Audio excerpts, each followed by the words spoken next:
में जाती है ना तो एक गजब की ऐसे नाक में हो जाती है। आप लोग ठंडा पानी पीते हो तो गले से होते हुए पेट तक ठंडा ठंडा एहसास होता है। ये जो आपके फेफड़ों में जो प्रेशर जो दाब बनाने का काम करता है, हमारे शरीर में कार्बन डाइऑक्साइड बहुत ज्यादा बन जाती है। कैसे बनती है आपको पता है? ग्लूकोज टूट करके एनर्जी बना रहा था, तो यहाँ पे जो भी रासायनिक हेलो गुड इवनिंग मेरे प्यारे स्टूडेंट्स, आई होप आप लोग अच्छे होंगे। मैम गुड इवनिंग क्यों कह रही है बच्चा? क्योंकि ये वीडियो रात में शूट हो रही है, तो गुड नाइट तो नहीं कह सकते, तो गुड इवनिंग कहते हैं। मानव में श्वसन तंत्र यानी मनुष्य में श्वसन तंत्र हम आज एकदम मस्त से सिंपल शब्द में एकदम बेस्ट तरीके से कवर करने वाले हैं।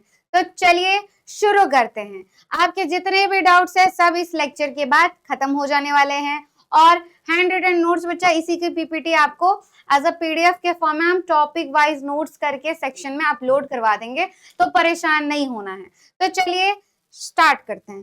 तो सबसे पहले बच्चा अगर मैं बात करूं, मैम किस चीज की बात करनी है, तो बच्चा अगर हम बात करें तो सबसे पहले देख लीजिए श्वसन तंत्र होता क्या है।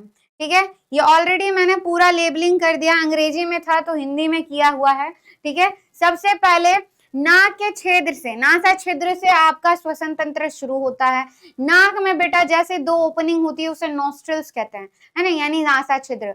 वहां से हवा जो है अंदर जाती है, अंदर जाती है तो नाक में छोटे छोटे बाल होते हैं, वो क्या करते बच्चा, नाक से जो हवा पास होती है उसको फिल्टर करने के, मान लीजिए धूल मिट्टी इतना सारा प्रदूषण वगैरह है हवा में, तो उसको छानने का काम करती है। और मान लीजिए ठंडी में अगर आप सब महसूस किए होंगे तो जब ठंडी हवा अचानक से नाक में जाती है ना तो एक गजब की ऐसे नाक में हो जाती है, आप लोग ऐसे नाक से घूरते रहते हो।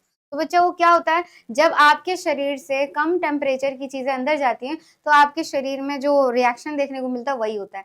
तो ये नाक का काम है बच्चा, एक तो फिल्टर तो करती है, लेकिन जो बाहर का तापमान है बच्चा उसको हमारे शरीर के तापमान पे मतलब लेवल पे ले आती है, ताकि आप जब होता है ना ठंडी में उतना भी नहीं, अचानक से ठंडा है तो एकदम फट से गर्म तो नहीं होगा, उसको थोड़ा टाइम लगेगा धीरे धीरे गर्म होने में।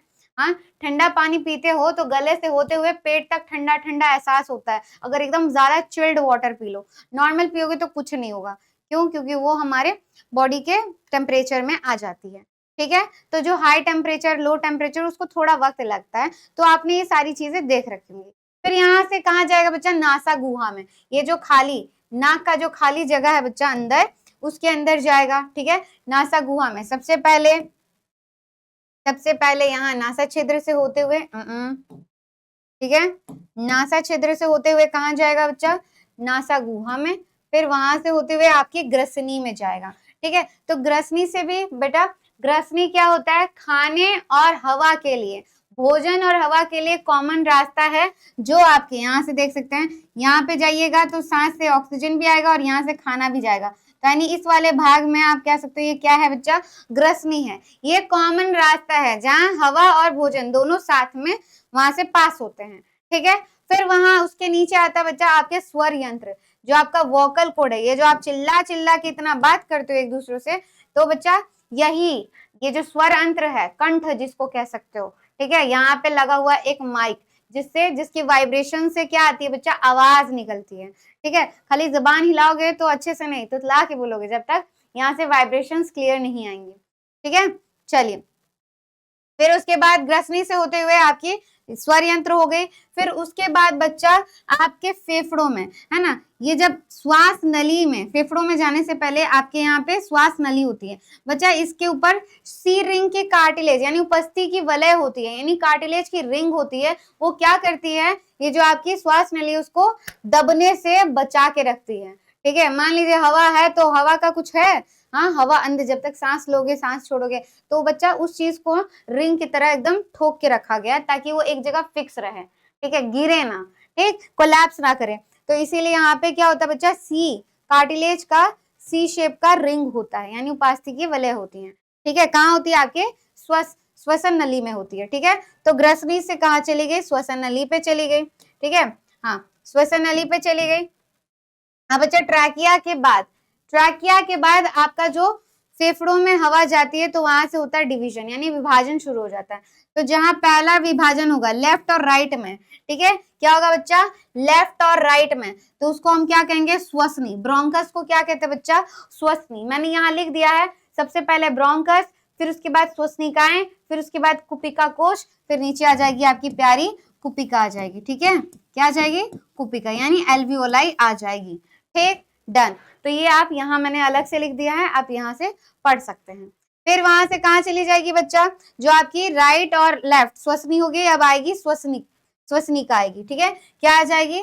श्वसनिका आएगी। कहाँ लिखा है मैम? मैंने यहाँ लिख दिया है। ठीक है, श्वसनिका आ जाएगी। फिर उसके बाद आपकी नीचे सबसे लास्ट आ जाएगा बेटा कुपिका के भी नीचे होता है। यहाँ पे देखिए फेफड़ों में, फेफड़ों की बात खत्म हो गई, कुपिका कोश, फिर उसके बाद कुपिका। यहाँ पे आपको मैं फोटो दिखा दूंगी, फिर अच्छे से एक्सप्लेन करूंगी तो फिर बता दूंगी। यहाँ पे आप देखिएगा ऐसे दुम्बक के आकार का एक होता है जिसका नाम, ये क्या है बच्चा? मांस की पेशी है। ठीक है, मांस पेशी है। तो ये क्या है बच्चा? ये इसको कहते हैं डायफ्राम। ये बच्चा एयर टाइट चैम्बर, या मान लीजिए नीचे से बंद करता है, ऊपर से बनता है। ये जो आपके फेफड़ों में जो प्रेशर, जो दाब बनाने का काम करता है, इसके वजह से ये जो सांस अंदर आ रही है बच्चा, ये इसके वजह से सांस लेने में ये मदद करता है। ये मांसपेशियों का बना होता है। मान लीजिए ऐसे कहा जाता है, कहा नहीं जाता, ऐसा होता है कि बाय डिफॉल्ट अगर किसी का एक्सीडेंट हो जाता है और उसकी जो पसलियां, आपको पता है हमारी छाती में 12 जोड़े पसलियां होती हैं और बीच का जो ब्रेस्ट बोन होता है वो, तो ये दोनों मिलाकर हमारे 25 होती हैं, है ना, रिब केज जो बनाती हैं। तो बच्चा अगर इसमें से गलती से भी एक्सीडेंट में अगर वो हड्डी टूट के धंस गई और ये आपका डायफ्राम फट गया, यानी जैसा ट्यूब में पंचर हो जाता है, ठीक उसी तरह प्रेशर बनेगा नहीं, सांस लेने में दिक्कत होगी, तो इसकी वजह से इंसान की मौत भी हो सकती है। ठीक है, चलिए अब यहाँ देखिए श्वसन तंत्र होता क्या है, पहले ये देखिए। श्वसन तंत्र शरीर में ऑक्सीजन बच्चा और ऑक्सीजन लाता है और कार्बन डाइऑक्साइड को बाहर निकालता है। सिंपल, यही होता है श्वसन तंत्र। आप सांस लेते हो, सांस छोड़ते हो, यही होता है। हाँ, बस इसको आने जाने की जो प्रक्रिया है वो थोड़ी मुश्किल है। तो सबसे पहले देख लेते हैं श्वसन तंत्र के भाग कौन से हैं।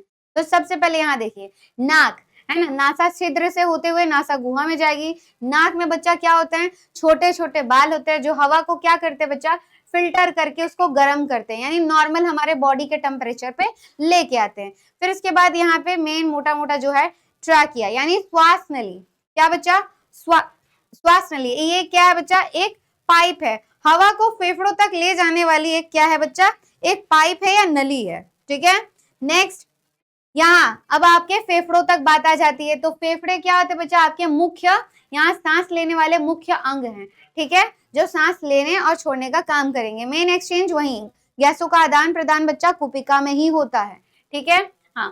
फिर उसके बाद बच्चा वायु कोश, यानी यहाँ पे एल्वियोलाई की बात हो रही है। गुब्बारे जैसी संरचना देखने को मिलती है। वहीं पे कार्बन डाइऑक्साइड कहाँ चला जाता है? बाहर चला जाता है, और बाहर से ऑक्सीजन अंदर। ये बच्चा किस माध्यम से हो रहा है? ये आपके विस्तरण, यानी जो डिफ्यूजन होता है उसकी वजह से। आपको पता है हाई कॉन्सेंट्रेशन से लो कॉन्सेंट्रेशन में जाएगा। ठीक है, हमारे शरीर में कार्बन डाइऑक्साइड बहुत ज्यादा बन जाती है। कैसे बनती है आपको पता है? ग्लूकोज टूटता है माइटोकॉन्ड्रिया में, तो बनती है 36 से 38 एटीपी, जिसमें से जितना कार्बन डाइऑक्साइड, मान लीजिए ग्लूकोज में 6 कार्बन है तो 6 कार्बन डाइऑक्साइड निकलेगा कि नहीं? आपका जो ग्लूकोज है पायरुवेट में टूटेगा। पायरुवेट किस में टूटेगा? कार्बन डाइऑक्साइड और पानी में, जब ऑक्सीजन होगा। ये हम नॉर्मल आपके वायवीय श्वसन की बात कर रहे हैं कि नहीं? तो हमारे शरीर में बहुत सारा कार्बन डाइऑक्साइड बना है। ठीक है, अब हमारे शरीर में कार्बन डाइऑक्साइड की मात्रा ज्यादा है, तो हाई से लो, यानी बाहर 0.03% होता है बाहर, तो यानी अंदर से कहाँ चला जाएगा? हाई कॉन्सेंट्रेशन से लो कॉन्सेंट्रेशन में, यानी बाहर गति करेगा। अब यहाँ देखिए, यहाँ पे कार्बन डाइऑक्साइड ज्यादा था तो ऑक्सीजन का लेवल कम होगा, तो बाहर ऑक्सीजन ज्यादा है तो बाहर से अंदर। ठीक है, बाहर से अंदर की तरफ बच्चा, बाहर ऑक्सीजन ज्यादा है तो बाहर से अंदर की तरफ गति करेगा। तो ऐसे चलता है ये सारी चीजें। जो चीजें बढ़ गई हैं तो हाई से लो की तरफ जाएगा। ठीक है, तो ये विसरण का जो नियम है वो अपनाता है। ठीक है, फिर आइए लास्ट जो आपका हो जाएगा यहाँ पे डायफ्राम। ठीक है, डायफ्राम बेटा ये क्या होती है? ये मांसपेशी होती है जो सांस लेने में क्या करती है बच्चा? मदद करती है। ठीक है, अभी आपको इसका इंपॉर्टेंस भी मैंने समझाया था कि नहीं? अब देखिए यहाँ पे बच्चा सांस लेना और छोड़ना 2 प्रक्रिया होती है। क्या होती है? 2 प्रक्रिया होती है। इसमें कुछ भी, ये हमारे शरीर में कोई रासायनिक अभिक्रिया नहीं करती। श्वसन बेटा, श्वसन हमारे शरीर में जाती है, चीजें टूटती हैं। जब आप श्वसन के प्रकार में आपने वायवीय श्वसन, अवायवीय श्वसन पढ़ा था। तो इसमें चीजें टूट रही थी, कुछ चीजें बन रही थी, जैसे कार्बन डाइऑक्साइड यानी ग्लूकोज टूट करके एनर्जी बना रहा था, तो यहाँ पे जो भी रासायनिक अभिक्रियाएं चल रही थी। लेकिन ये बच्चा यांत्रिक क्रियाएं हैं, यानी मैकेनिकल प्रोसेस है, इसमें कुछ भी चीजें टूटती नहीं है, कुछ भी चीजें बनती नहीं है। ठीक है, यहाँ पे सिंपल सांस लोगे तो अंदर क्या आएगा, ऑक्सीजन आएगा। ठीक है, यहाँ मैं दिखा देती हूँ। जब आप सांस लोगे, ठीक है, जब आप सांस अंदर ले रहे हो, ठीक है, तो ये जो आपका डायफ्राम है वो नीचे की तरफ आएगा। मान लीजिए भर रहे हैं, ये ऐसे नॉर्मल आपका डायफ्राम ऐसे डुम्बक के आकार का होता है, तो भरेगा तो ये नीचे की तरफ आएगा, आएगा ना।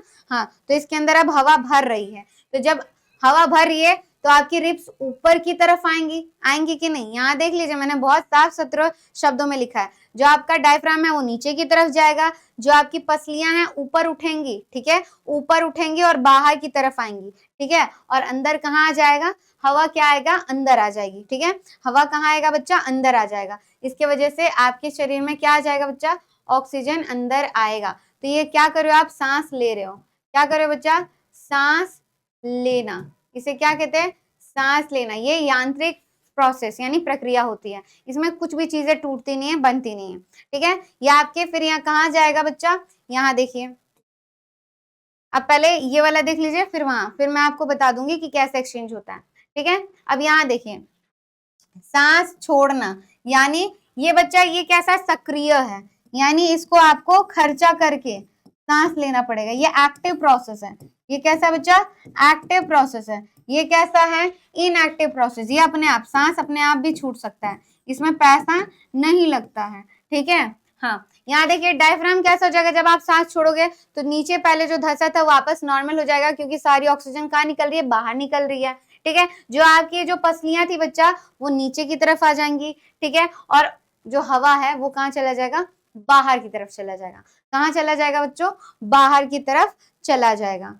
ठीक है, यहाँ देख लीजिए, ठीक उसी तरह हो रहा है। ये जो आपका डायफ्राम है बच्चा ऊपर की तरफ मुड़ेगा, जो आपकी पसलियां बाहर और ऊपर की तरफ निकली हुई थी वो वापस नॉर्मलाइज हो जाएंगी, अंदर चली जाएंगी, नीचे की तरफ आ जाएंगी, और जो आपके है ना मुंह से कार्बन डाइऑक्साइड क्या जाएगा बच्चा, बाहर आ जाएगा। क्या जाएगा, बाहर आ जाएगा। अब यहाँ देखिए, सबसे पहले स्लाइड में हमने यहाँ देखा था, क्या देखा था मैम, यहाँ देखिए, जो आपकी सबसे छोटी क्रियात्मक इकाई होती है, जिसे हम क्या कहते हैं बच्चा, कुपिका कोश में ऐसे आप गुब्बारे जैसी संरचना देख रहे हो, देख रहे हो कि नहीं। इसके आसपास आप देखना, यहाँ पे आपको ये रक्त वाहिकाएं भी दिखेंगी।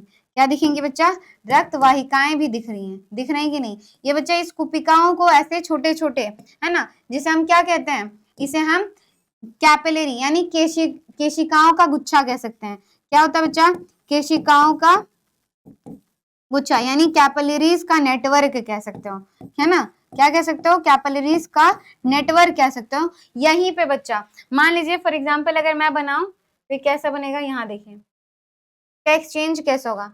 ये हमने क्या बनाया आपका, ये मान लीजिए हमने एक कुपिका बनाई, ठीक है, पिंक कलर का बनाती हूँ ताकि मैं रेड और ब्लू यूज कर सकूं। ठीक है, ये हमने क्या बनाई, कुपिका, यानी गुब्बारे जैसी संरचना होनी चाहिए। ये अंदर से क्या है बच्चा, गुब्बारे जैसी संरचना है। ठीक है, अब मान लीजिए यहाँ पे हम केशिकाओं का जाल बनाएंगे। यहाँ क्या बनाएंगे बच्चा, बहुत सारी जो है बच्चा, यहाँ पे आपकी धमनी और सिराएं एक दूसरे से जुड़ करके केशिका का निर्माण करती है। क्या करेगी बच्चा, केशिका का निर्माण करेगी। ठीक है, हाँ, ये मतलब मान लीजिए आपकी रक्त वाहिका ही नहीं हुई, एक तरीके से बहुत पतली और बहुत छोटी होती हैं। ठीक है, अब देखिए ये जो धमनी है बच्चा, इसके अंदर क्या आएगा, ये ऑक्सीजन लेके जाएगी पूरे शरीर में। और ये जो आपकी सिरा है बच्चा, ये क्या लेके आई है, ये कार्बन डाइऑक्साइड लेके आई है। कहाँ से, पूरे शरीर से लेके आई है। कहाँ से आई है बच्चा, शरीर से आई है। ठीक है, कहाँ से है बच्चा, शरीर से। ठीक है, और ये कहाँ जाना चाहेगी, ये शरीर में जाना चाहेगी। ठीक है, ठीक, तो यहाँ से देखिए पूरे शरीर में कार्बन डाइऑक्साइड बना, ये लेकर आ गई सिरा। ठीक है, अब यहाँ से बच्चा देखो, कार्बन डाइऑक्साइड अंदर ज्यादा है, हाँ मैम अंदर ज्यादा है, तो ये अंदर से बाहर जाएगी। कहाँ जाएगी, अंदर से बाहर जाएगी, फिर यहाँ से निकल के मुंह से कार्बन डाइऑक्साइड बाहर चला गया। ठीक है, अब देखिए उसी समय जब बाहर सांस छोड़ोगे तो अंदर भी तो लोगे, तो अंदर क्या आएगी बच्चा, ऑक्सीजन। यहाँ पे क्या है, ऑक्सीजन। अब यहाँ ऑक्सीजन क्या है, ज्यादा है, यहाँ कम है, तो यहाँ से यहाँ तरफ जाएगी। और ये जो आपकी धमनी है, ये क्या बच्चा, ये जो धमनी है ऑक्सीजन वापस आपके शरीर में लेके दे देगी, जिससे आपका नॉर्मल जो भी आप काम करते हो वो सारी प्रक्रिया आराम से हो। भोजन को तोड़ना, एनर्जी का निर्माण करना। आई होप आप लोगों को श्वसन तंत्र एकदम अच्छे से और बेहतर तरीके से समझ में आएगी। जो भी बच्चा आप लोगों को कुछ भी ऐसे डाउट वगैरह रहता है तो आप लोग क्लासेस में आके पूछ सकते हैं, और ऐसी इंफॉर्मेटिव वीडियोस के लिए हमारे साथ बने रहें। मिलते हैं नेक्स्ट वीडियो में, तब तक के लिए ऑल द वेरी बेस्ट।